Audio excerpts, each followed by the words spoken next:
The storm outside the space station was strange. It wasn't made of clouds and rain. It was a magnetic storm, colorful, dangerous, and completely silent. The sky turned purple, then red, and then black. All systems were glitching. Lights flickered. Gravity shifted. No one knew what was happening. Cole was the only human technician still working at Outpost 9, far away from any major planet. His job was simple: keep the power on, keep the systems running. He had done it for years. Nothing ever happened here, until that night. It started with a soft thud against the outer hatch. Cole thought it was space debris. But then he heard it. Again, softer this time, like someone was knocking. Or falling. He opened the door slowly, wearing his protective suit. The air outside was thin, dangerous to most species. And then he saw her. She wasn't human. Her skin was pale silver, glowing slightly under the emergency lights. Her eyes were wide, filled with fear. Her clothes were torn and burned. She had no weapons, no gear. Just a thin cloak barely covering her body. She looked like she had run through fire and storms just to get here. "Please," she said in a weak voice, collapsing into his arms. "Don't turn me in." Cole caught her before she hit the floor. She was ice cold. He looked around. No ships, no lights, no one else. Just the silence of space and the warning beeps of a dying storm. "I won't," he said, almost without thinking. "You're safe." He brought her inside, into the warmer part of the station. She shook in his arms, and her skin shimmered like liquid metal. He placed her on the medical bed, wrapped her in emergency blankets, and ran a scan. The AI refused to identify her species. Unknown DNA detected. Internal bleeding. Oxygen level low. Hormonal imbalance. Fertile. Cole blinked at the last word. Fertile? Why would that matter? The girl opened her eyes slowly. "I shouldn't be here," she whispered. "They'll find me." "Who?" Cole asked gently, trying to keep her awake. "They'll kill me. For what I carry." She touched her stomach lightly, and tears filled her eyes. "And if they find you helping me, they'll kill you too." Cole swallowed hard. He didn't even know her name.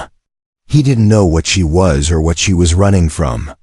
But he saw something in her eyes, pure fear mixed with deep loneliness. "I'll protect you," he said without thinking. "Just rest." She stared at him for a moment, as if trying to believe his words. And then she did something unexpected. She reached out and touched his face. Her skin was cold, but her touch was soft. In that moment, something passed between them, warm, strange, and electric. The lights blinked. The gravity shifted again. A strong wave of heat spread through the room. Cole tried to stand, but his legs felt weak. His body was hot. His heart was racing. The alien girl's eyes widened. "No, it's too early. I didn't mean to." Darkness swallowed everything. He collapsed. Cole woke up hours later on the floor. The girl was gone. Only her torn cloak remained. And on the medical bed, a single line was written on the screen in a strange mix of symbols and English. "I'm sorry. You'll understand soon." Cole sat up, head spinning. His chest felt heavy. His skin tingled. And in the quiet room, something inside him felt different. He didn't tell anyone. Not the station AI. Not the command center. Not the passing cargo ships. Because even he didn't know what to say. What would he tell them? That an unknown alien woman crashed into his life, touched his face, and disappeared? That she warned him about what she carried? That something might have happened while they both lost consciousness? Cole cleaned the room, deleted the logs, hid the cloak. But from that night on, he began to have dreams of silver lights, strange stars, and a heartbeat that wasn't his own. He didn't know it yet. But everything had already changed. The dreams wouldn't stop.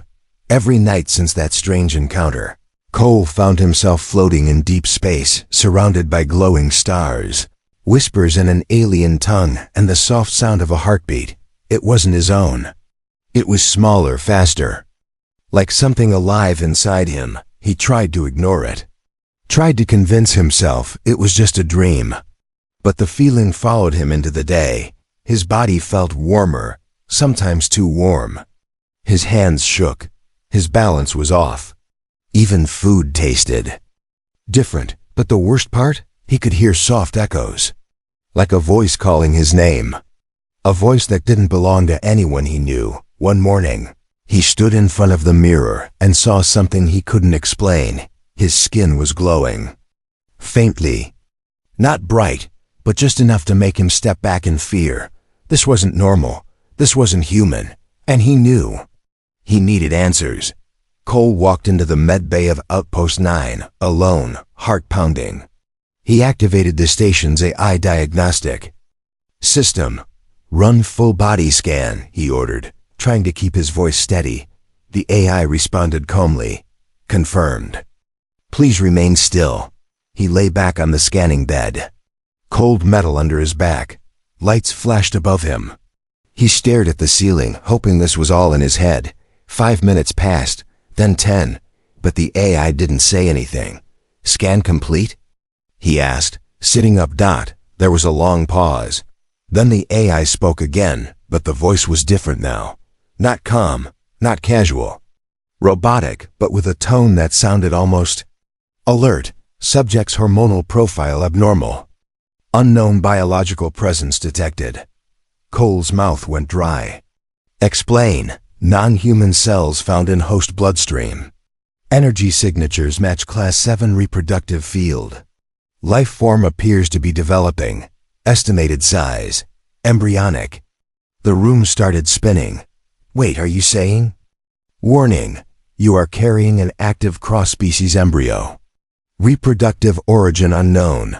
Host compatibility, 82%. Vital signs, stable. Cole jumped off the table. No, that's not possible. I'm not even, he stopped. What was he supposed to say? I'm a man, felt useless in a galaxy filled with strange science and unknown species. He touched his stomach. Suddenly unsure what was real. His heart thudded in his chest. The AI continued. Data has been sent to Central MedNet for review and report. Cole's eyes widened.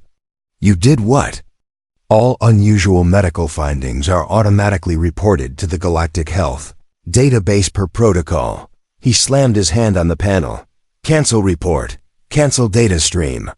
Too late, the AI replied. Data already uploaded. Cole stood frozen. For a full minute, he didn't breathe.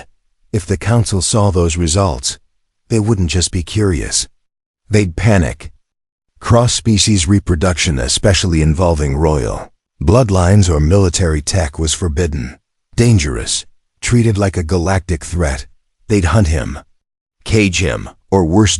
And they wouldn't ask questions. They'd erase him, just like that. He had to leave fast. Cole grabbed a backpack, loaded rations, emergency med patches, and a weapon he never thought he'd need. He shut down the AI, cut power to external signals, erased logs, even burned the scan bed. He had one goal, now find her, the alien girl from that night, the one who left a message, the one who said, "You'll understand soon." Because right now, he didn't understand anything. All he knew was this: there was something growing inside him, and the whole galaxy might want it dead. Meanwhile, somewhere deep within the Galactic Council chambers, a silent alarm pinged across the main health database. A red file opened on the holoscreen. Unapproved biological breach detected. A faceless voice whispered to another, "Activate retrieval protocol. Eliminate the host before it reaches full term." The cold silence of space was peaceful, until you knew someone was chasing you through it. Cole floated through a dead zone between systems, his ship barely holding together. He'd shut off all signals, all tracking, even the lights inside, just so no one could trace him. But he knew it was only a matter of time. The Galactic Council had received the scan. There was no undoing that. They weren't going to send doctors. They were going to send a kill squad. And the worst part? He still didn't know what he was carrying inside him. Somewhere on a hidden moon orbiting a dying star, a ship emerged from. The dark, sleek, black and silent. It bore no symbols, no flags, but everyone in the galaxy feared it. The Inquisitor unit. 6 armored beings stood inside, none of them fully organic. They had no emotions, no hesitation. A message came through. Target: human male, former technician, possible biological breach. Level 8 priority. Objective: terminate and secure remains. They didn't speak. They didn't ask why. They moved. Back on Cole's ship, the days were growing colder. He hadn't slept in 2 nights. His food was running out. His body still felt strange, like a slow fire under his skin. But the worst part was the voice. It was soft, distant, like a child's whisper inside his mind. "You're not alone, Cole." He jolted up, heart racing. Who said that? Silence. He gripped the console. He was cracking, losing his mind. But maybe it was real. He looked down at his trembling hands. He had to find her. The alien girl. She was the only one who knew what was happening. The only one who could explain or undo whatever had started. But he had no clue where she had gone, except a memory came back, just a few words she had whispered, shaking in his arms that night. "I once hid in the red sands, beneath the broken moons." That was it. He opened the star map. Only one system fit the clues. Herix 3, a mining colony. Long abandoned, surrounded by red sandstorms and 3 shattered moons. If she was hiding, this was where she'd be. But as Cole set course, a silent shadow appeared behind him. The Black Inquisitor ship. They didn't fire. Not yet. They waited. Like hunters waiting for a cornered animal to move. They wanted him scared. They wanted him desperate. Cole didn't even know they were there. Not yet. The moment he entered orbit over Herix 3, his ship shook violently. Red sandstorms hit the outer shields. The moons above glowed like cracked eggs. The place felt cursed, broken, but Cole had no time for fear. He landed hard, too hard. Smoke filled the cabin. Alarms screamed. But he was alive. He grabbed a breath, mask, and stepped into the storm. Red dust swirled everywhere, but through the haze, he saw something. Footprints. 3 sets, barefoot, light, fresh. He followed them, heart pounding. They led to a cliff edge, and then vanished. But there, carved into the rock, were strange alien symbols glowing softly. His translator blinked. Partial match detected. The meaning appeared. "I didn't choose this, but it chose you. If it grows, protect it." Cole stared at the message. His heart felt heavy, like it was true. He touched his chest, and again, he heard it. "I'm close, Cole. Please, don't let them take me." And that's when the ground shook. Ship landed behind him, black, silent, no lights. They had found him. Cole ran through the storm, through old mining tunnels, through darkness. He didn't look back. He couldn't. They weren't here to talk. They were here to erase him, and whatever was growing inside him. Cole's boots kicked up red dust as he stumbled deeper into the abandoned tunnels of Herix 3. The storm outside howled like a beast, and the air inside was no better, dry, bitter, filled with old metal and forgotten pain. His hands bled from sharp rocks. His breath was thin. The heartbeat in his chest wasn't just from fear, was something else. Something steady, small, alive. Behind him, the hunters were closing in. No words, no sounds. Just soft, synchronized steps. They were machines in flesh, sent by the Galactic Council. No emotion, no mercy. Cole ducked behind a rusted generator, coughing, shaking. He pulled out a broken scanner, hoping to find any trace of her, the alien girl from that night. The only one who might help him understand what was growing inside him. Static. Then, A weak signal blinked on the screen. Faint, but alive. He followed it. The tunnel led to a collapsed chamber. The walls were lined with broken screens, old mining tools, and what looked like ancient carvings, symbols no human had ever seen before. But in the center of the room was a message, not written in a strange language, written in English, scratched into the dust-covered floor, in shaky, almost childlike letters. I'm sorry. Cole froze. It was her handwriting. He didn't know how, but he knew. Then he saw more, just below it. If it grew, protect it. They'll kill it before it's born. And below that, even fainter, you weren't supposed to carry it. But now, you're the only one who can. Cole dropped to his knees, his fingers tracing the words. His throat tightened. It wasn't just a warning, it was a plea. A plea to protect something he never asked for. Suddenly, a shadow moved behind him. Cole spun around, weapon raised. A figure stood at the edge of the tunnel, thin, hooded, glowing eyes, just barely visible under the cloak. It was her, the alien girl. She stepped forward slowly, her hands raised. Shoot, she said softly. Cole didn't lower the weapon.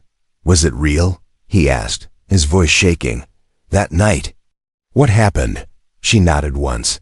I was dying. My body was weak. You gave me warmth.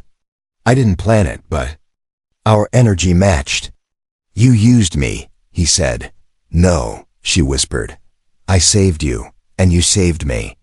But something happened we couldn't control. Cole lowered the weapon. Then what is this? He asked, placing his hand on his chest. What's inside me? She walked forward slowly, then placed her palm gently over his. A child, she said. Part of me, part of you, and part of something very old. Cole stared at her. I'm a man. How is that even possible? In your world, it's impossible. In mine, it's tradition, she replied. Our royal line was designed for survival. When all females died, we had to evolve.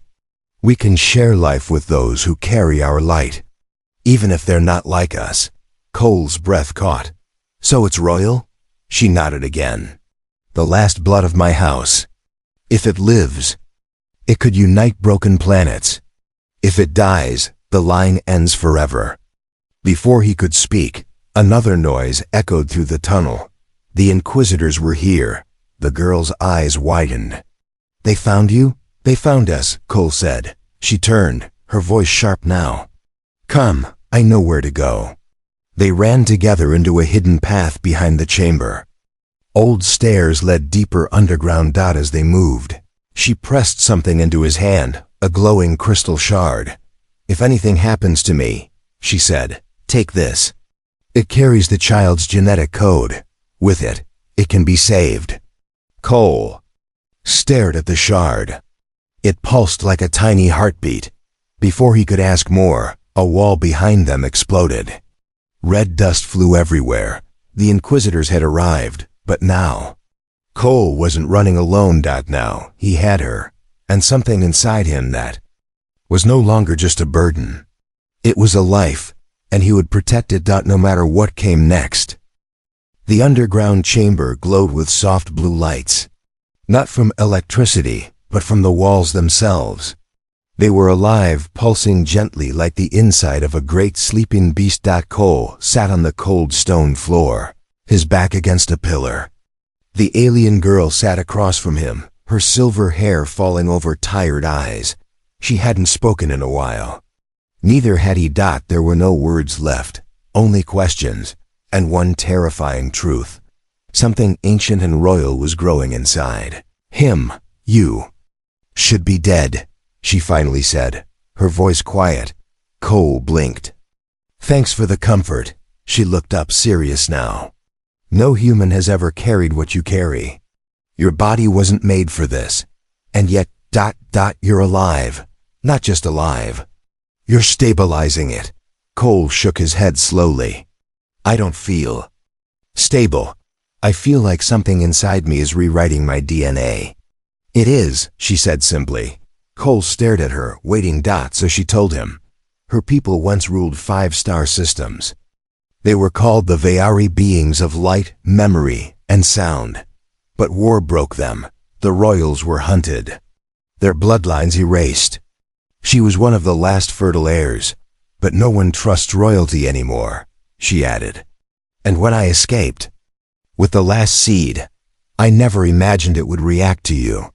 Cole laughed bitterly. React? It hijacked my body. No, she said softly. It chose you. He didn't know what to say. He didn't want this.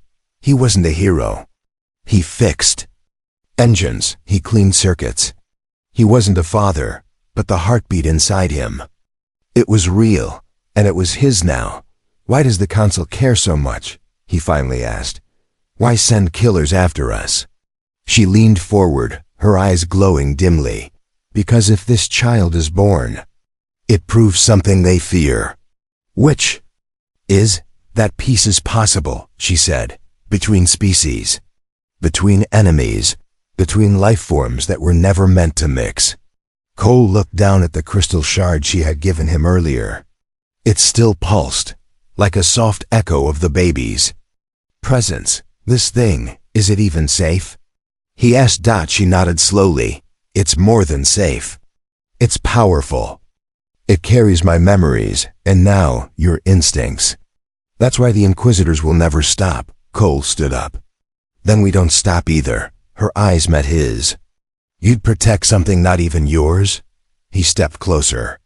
It is mine. Maybe not by choice, but now it's part of me. She smiled for the first time. A real, tired, sad smile. You speak like a father. Suddenly, the ground shook. A warning blinked on her old wrist device. They've broken the first gate. She said quickly, we have minutes. Cole grabbed his pack. Where do we go? She pointed deeper into the glowing cave. There's an ancient ship below. My people built it. It can cloak. If we reach it, we vanish. Cole followed her down narrow tunnels. The air grew warmer, the glow stronger. And then they saw it. Ship, shaped like a crescent moon, sleeping under the sand, half buried, silent, but beautiful. She pressed her hand to the control panel. It lit up like it remembered her. The ship HUMMED. Just as they stepped in. A blast echoed behind them. Red dust filled the air. The Inquisitors were here. Inside the ship. Walls closed behind them. Lights blinked. Engines roared. The ship lifted. As it rose into the stormy sky of her X3. Cole looked out the viewing window. Flashes of light. Beams of energy. But the ship moved like wind, vanishing into the stars. Safe. For now. In the silence of space. Cole finally breathed again. He turned to the alien girl. I never asked your name, he said. She looked at him for a long moment. Then answered, Liari. He nodded. Well, Liari, I think I'm pregnant with your baby. She laughed softly, then touched his shoulder. No, our baby. Cole smiled, tired, confused, afraid but smiling, because deep inside him, he felt it again, that small heartbeat, and it was stronger than ever. Asterisk flew like a ghost. No sound. No lights. No signal. It passed through asteroid fields and ancient wrecks, unseen by satellites, invisible to scanners. Cole sat in the pilot seat. Though he wasn't flying, the ship flew itself. Built by Liari's people, it was half machine, half memory. Behind him, Liari stood near the glowing chamber, where the life growing inside Cole now had its own space. A soft light surrounded it, warm, humming, peaceful. But peace never lasted, and they both knew. They were being hunted. Liari looked out the window, her silver eyes filled with worry. They'll call the enforcers now, she whispered. Enforcers? Cole asked, turning around. They don't follow laws, she said. They erase them. When the council can't stop something, they send the enforcers. Cole swallowed hard. And what will they do if they catch us? Liari didn't answer, because they both already knew. The child was not just a secret. It was a threat. A living weapon. A bridge between two bloodlines that should have never touched. The galaxy didn't want bridges. It wanted borders. Suddenly, a sharp sound echoed through the ship. A high-pitched alert. Cole turned to the console. "What's that?" "Lock on," Liari said. "Someone found us. Impossible." The ship's cloaked. Not to them. Outside. Space shimmered and then ripped open. A black hole didn't appear, but it felt like one. A council. Warship blinked into view, massive, silent, dread-shaped. Then another, and another. Cole's heart stopped.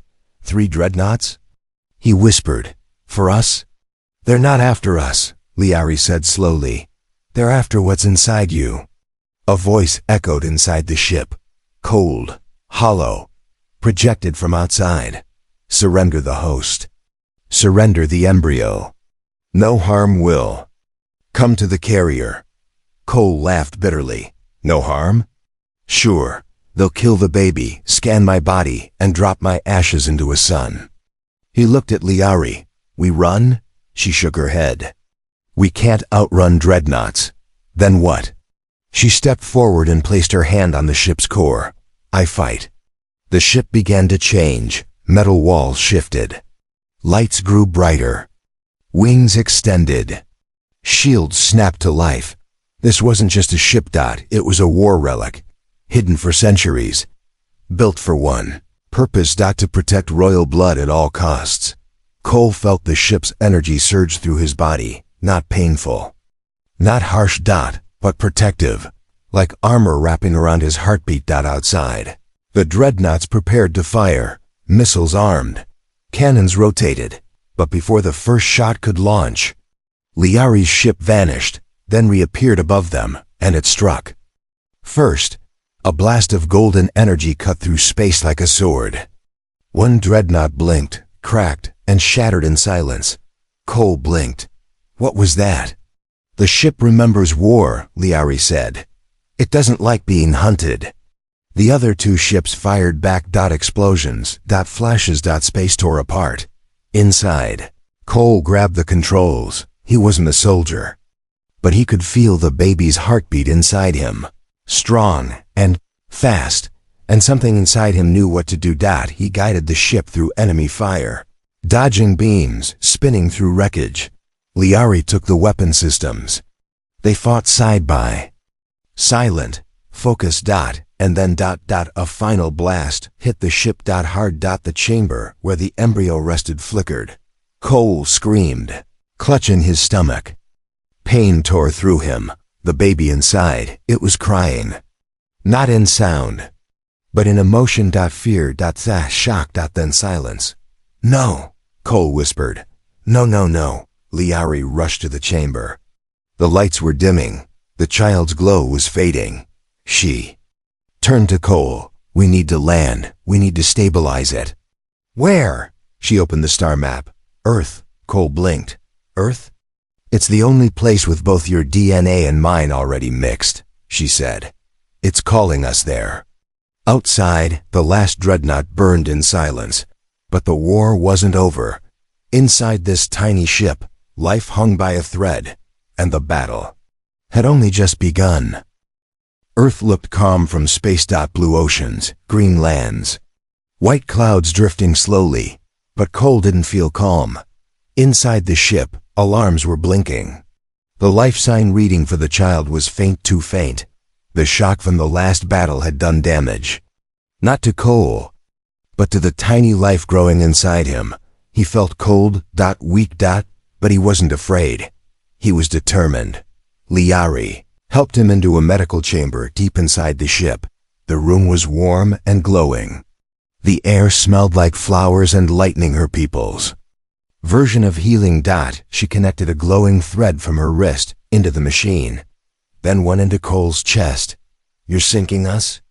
he asked, trying to smile. "I have to," she said softly. "Your body can't hold it alone anymore." "What happens if it doesn't work?" She hesitated. "Then both of you die." He closed his eyes. "No pressure." The ship began descent. Not to a city, not to a base. but to a mountain cave in a remote part of Earth, a hidden grove, known only in old stories passed down through space traders. A place untouched by machines, safe, quiet. As the ship landed, Earth's soil greeted it like an old friend, and inside, something happened. The heartbeat returned. Cole's eyes opened. He gasped, not from pain but from life. The child was still there, stronger now, pulsing inside him. But something had changed.